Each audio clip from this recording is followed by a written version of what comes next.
నమస్తే, welcome to yo-yo TV. ఏదైతే జమ్మూ కాశ్మీర్లో ఉగ్రదాడుల జరిగిన సంఘటనను ఖండిస్తూ ఈరోజు బీఆర్ఎస్ పార్టీ ఆధ్వర్యంలో బీఆర్ఎస్ పార్టీకి సంబంధించిన కార్పొరేటర్లు అందరూ కూడా ఇక్కడ గన్ పార్క్ దగ్గరికి రావడం జరిగింది. సో ఆ దాడిని ఖండిస్తూ కూడా వాళ్ళు ఈరోజు నిరసనగా ఇక్కడికి రావడం జరిగింది. సో మరి మాట్లాడితే ఇదే అంశం మీద మనతో పాటు మాట్లాడడానికి బీఆర్ఎస్ కార్పొరేటర్ సింధురెడ్డి గారు ఉన్నారు. మేడం, ఏంటి ఏదైతే ఈ జమ్మూ కాశ్మీర్ ఘటనని ఆలస్యంగా బీఆర్ఎస్ పార్టీ స్పందిస్తూ ఉందా అంటే ఏం చెప్తారు?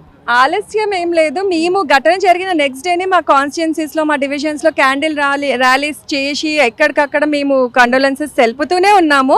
ఈరోజు పార్టీ పిలుపు మేరకు ఎందుకంటే అక్కడ అమాయకులైన వాళ్ళని పొట్టన పెట్టుకున్నారు. వాళ్ళని కూడా ఒక విధంగా చూసుకుంటే మన దేశం కోసం ప్రాణాలు అర్పించిండ్రనే చెప్పుకోవాలి. సో అమరవీరుల స్థూపం అయితేనే కరెక్ట్ ఉంటుంది అని ఇక్కడికి వచ్చి వాళ్ళకి కండోలెన్సెస్ తెలపాలనుకున్నాం. అంటే ఒక హిందువులని చెప్పేసి వాళ్ళ ఐడి కార్డ్స్ కానీ ప్రూఫ్స్ కానీ చూసి మరి వాళ్ళని చంపేస్తున్న పరిస్థితి. సో ఎట్లా చూడొచ్చు? అదే నిజంగా అదే చాలా బాధాకరమైన విషయం. మరి హిందూస్ అని చూసి చంపేయడం. సో అదే మేము బీజేపీ గవర్నమెంట్, సెంట్రల్ గవర్నమెంట్ని కోరుకుంటున్నాము.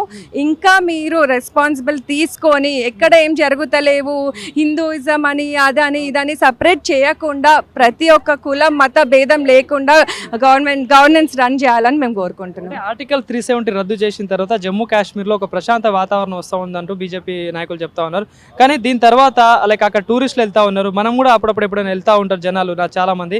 సో మరి అట్లాంటి సిచ్యువేషన్లో ఇట్లా దాడులు జరుగుతాయి, ఎట్లా ఉండొచ్చు, ఎట్లా చూడొచ్చు? అదే నేను చెప్తున్నాను. మేము కాశ్మీర్ వెళ్ళినప్పుడు ఒక 10 years బ్యాక్ అనుకుంటా అడుగడుగున పోలీస్ ఇంటెలిజెన్స్ ఎంత బాగా వర్క్ చేసిందంటే మొన్న ఏమైంది, అంతమందిని చంపేస్తుంటే పోలీస్ ఎక్కడ పోయింది, ఇంటెలిజెన్స్ ఏమైంది? ఇదంతా గవర్నమెంట్ సెంట్రల్లో ఉన్న బీజేపీ గవర్నమెంట్ ఫెయిల్యూర్ అని చెప్పాలి. ప్రజలను కాపాడాల్సిన బాధ్యత ప్రధానమంత్రి యాజ్ ఫస్ట్ సిటిజన్ ఆయన చేతుల్లో ఉంది.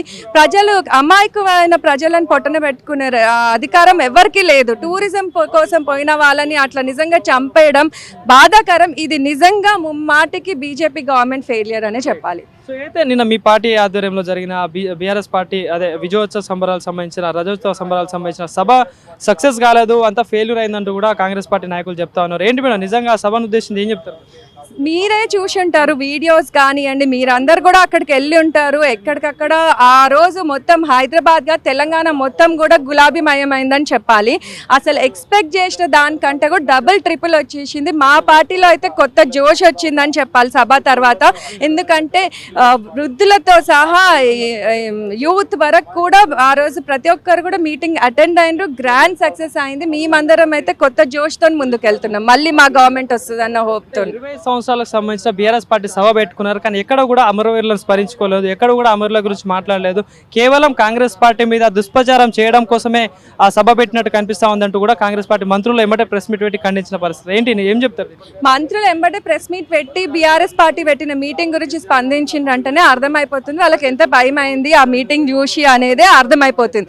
ఇంకా మన ముఖ్యమంత్రి గారు ఎప్పుడు చూసినా మీరేం చేసిండ్రు 1.5 yearలో చెప్పండి అంటే ఎప్పుడు చూసినా కేసీఆర్ గారిని ఏజ్ కానీ రెస్పెక్ట్, పెద్ద మనిషి అనే రెస్పెక్ట్ కూడా లేకుండా ఎటువంటి భాష మాట్లాడి అసలు ఇబ్బంది పెడుతున్నారు. ఆ కేసీఆర్ గారిని, కేటీఆర్ గారిని, హరీష్ రావు గారిని వాళ్ళని తిట్టడమే తప్ప మీరు చేసింది ఏంది అంటే ఒకటి కూడా చెప్పారు.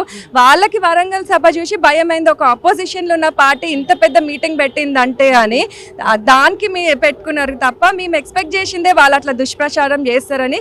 కాకపోతే మాకైతే అట్లాంటిది ఏం లేదు. గ్రాండ్ సక్సెస్ అయింది వరంగల్ సభ. ఒకటి అంటా ఉన్నారు అంటే బీఆర్ఎస్ పార్టీకి సంబరాలు చేస్తున్నారా, టీఆర్ఎస్ పార్టీకి చేస్తా ఉన్నారా అని చెప్పేసి బీఆర్ఎస్ పార్టీ నాయకులు తెలుసుకోవాలని చెప్పేసి మాట్లాడుతున్నారు. ఏంటి ఏం చెప్తారు?